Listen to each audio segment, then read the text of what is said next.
اچھا جہاں قرآن سے تفاعل کیا جاتا ہے تو اس میں کوشش ایک بات کی ایک اور کرنی ہے کہ پورا مصحف ہونا چاہیے، پورا قرآن، مصحف کہتے ہیں پورے قرآن کو.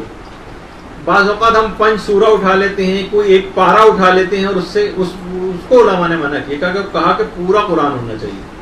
ایسا نہ ہو کہ کوئی ایک پارہ اٹھا کے اور اس طرح سے کھول کے آپ اس میں کوئی آیت تلاش کریں. اسی طریقے سے اوقات کون سے بہترین ہیں استخارے کی؟ دیکھیے بہترین اوقات کون سے ہیں؟ یا تو فجر کی نماز کے سجدے میں آپ یہ استخارہ کریں، یا نماز شب کے سجدے میں یہ والا استخارہ کریں، یا مثلا جیسے میں نے پہلے سے کہا تھا نافلہ صبح کے سجدے میں استخارہ کریں، وہ دعا جو پڑھی جاتی ہے. اور بعض علماء فرماتے ہیں کہ استخارہ جمعے کے دن سورج نکلنے سے پہلے کیا جائے. جمعے کے دن سورج نکلنے سے پہلے تو صحیح طور پر استخارہ کا پتہ چلتا ہے. البتہ کچھ علماء نے اس کی بالکل برخلاف بات بھی کہی ہے کہ استخارے کو غیر از جمعہ دکھوانا چاہیے. جمعے کے دن کے استخارے کے نتیجے صحیح طور پر پتہ نہیں چلتے. اچھا، ہر واجب نماز کے بعد آپ استخارہ کر سکتی ہیں، ہر مستحب نماز کے بعد استخارہ کر سکتی ہیں. ویسے تو استخارے کے اتنے زیادہ اوقات ذکر ہوئے ہیں کہ محدث کاشانی ہمارے ایک عالم گزرے ہیں جنہوں نے پوری ایک کتاب لکھی ہے تقویم المحسنین کے نام سے. تقویم المحسنین میں اتنا بڑا چارٹ بنا ہے اوقات استخارہ کا، نہ کسی کو یاد نہیں ہو سکتا، بہر اس کے اندر اتنے لمبے چوڑے چارٹ بنائے ہیں.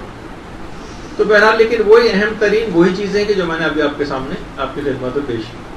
اچھا، بعض علماء فرماتے ہیں کہ اگر بعض علماء کا طریقہ کار ہے کہ رمضانوں میں استخارہ نہیں کرتے اور عاشورے کے دن بھی استخارہ نہیں کرتے، نہ رمضان میں استخارہ نہ عاشورے میں، بلکہ سعی اور کوشش اور مشورے کے ذریعے معاملات کو حل کرتے.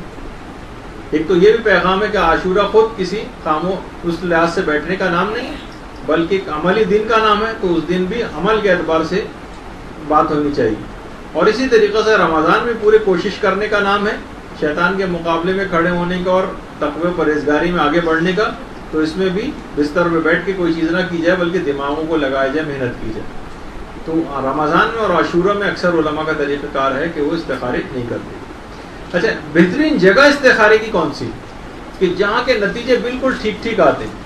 اگر کسی کو ایسی کوئی چیز میسر آ جائے تو بہترین جگہ استخارے کی امام حسین علیہ الصلوۃ والسلام کی قبر مبارک کے نزدیک استخارہ کیا.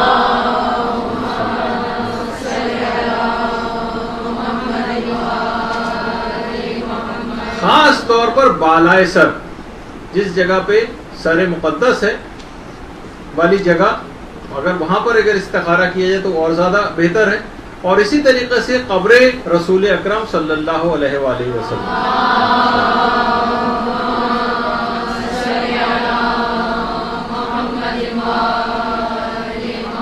یہاں پیغمبر اسلام کی قبر ہے اندر.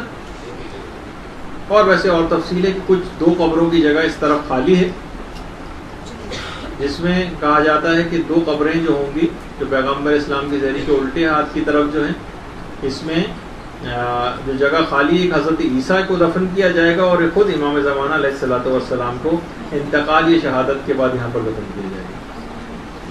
تو بہرحال ایک قبر رسول کے پاس، یہاں پہ ویسے خواتین کو تو اس طرف نہیں آنے دیتے، یہاں پر سامنے سے مرد حضرات صرف فقط گزر سکتے ہیں. تو اگر کوئی یہاں پہ کھڑے ہو کر کوئی کسی چیز کا استخارہ کرنا ہے تو بہترین جگہ یہاں پر.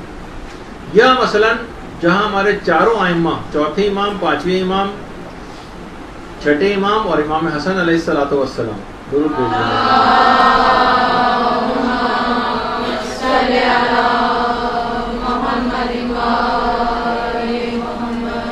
ان کے قریب تو قبروں کے نہیں جانے دیتے، البتہ جتنے بھی قریب ہو سکتے ہوں وہاں جا کر اگر استخارہ کیا جائے، بلکہ ہر مشاہد مشرفہ جتنی بھی ایسی جہاں پر دعاؤں کی قبولیت کی جو جگہ ہیں وہاں پر اس استخارے کو کیا جا سکتا ہے. اس کے بہترین نتیجے برآمد ہوتے ہیں، جس میں خود ایک مسجد الحرام کا صحن اور یہ خانہ کعبہ کے سامنے اگر استخارہ کیا جائے تو اس کے بھی نتیجے جو ہے وہ واضح طور پر بالکل صحیح پتہ چل جاتے ہیں. اچھا، اب کچھ اس کے آداب بھی ہیں استخارہ کرنے کے، آداب استخارہ. کوشش یہ کریں کہ باوضو یا باغسل استخارے کے لیے. ایک تو یہ ہے قبلہ رخ ہو جائیں، قبلہ رخ ہو کر استخارہ کریں. صدق نیت، بالکل سچائی کے ساتھ، سچی نیت کے ساتھ استخارہ کریں. استغفار اور توبہ کریں استخارہ کرنے سے پہلے. یہ ہے استخارے کے آداب میں سے. دوران استخارہ باتیں نہ کریں. یہ باتیں بھی کرتے جا رہے ہیں اور تسبیح بھی گھما رہے ہیں، یہ نہ ہو. کسی بھی امر دنیا میں دوران استخارہ مشغول نہ ہو. ٹی وی دیکھ رہے ہیں اور استخارہ کر رہے ہیں، نہیں، ایسا نہیں. امر دنیا میں مشغول نہیں ہونے چاہیے. اس کے علاوہ یہ کہ اگر خواہش کے مخالف آ جائے استخارہ، ہم کسی جگہ شادی کرنا چاہ رہے ہوں، مثلا استخارہ منع آ جائے، تو شکر خدا، پروردگار کا شکر بجا لائیں اور اس بات کا بھی شکر کریں کہ اس نے توفیق دی کہ آپ نے خدا سے مشورہ کیا. یہ بھی ایک استخارے کے ان احکام میں سے ہے، ان آداب میں سے ہے کہ جس کی رعایت کرنی چاہیے استخارہ کرنے سے پہلے.